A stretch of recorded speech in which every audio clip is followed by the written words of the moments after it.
sa ating day 10 na exercise and change outfit tayo. Ayan. Hi guys! So ayun na nga, pang 4th days na natin sa 10 days na exercise. Eto na tayo. Ayan.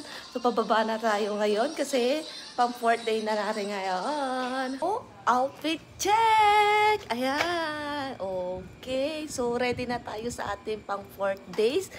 Sa ating pang 4th days na exercise. Ayan. So ayun na nga mga ka-guys. Ito yung pang-4 na araw natin na pagja-jogging, and alam mo, isang bagay na realize ko ngayon at kahapon sobrang sakit ng katawan ko, to the point na sabi ko itutuloy ko pa ba, pero sabi ko kasi 10 days.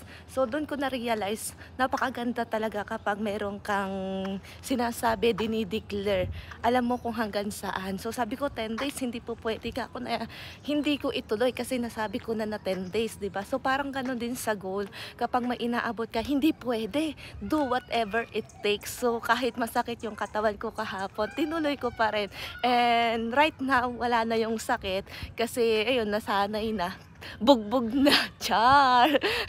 So yun lang, sobrang ang ganda ng learning. Akala mo pag-exercise lang, pero may natututunan ka din na related sa goal, related sa ginagawa natin daily. Alright, so samahan mo ako, tara mag-jogging tayo. Today's advice: kung saan ka magiging masaya, ikaw man na. Sige lang. Life is too short. Doon na muna tayo sa sarili nating mundo, kung saan di magulo, pag-ibig ang nagpapatakbo. Tayo ay lilipad, lahat matutupad.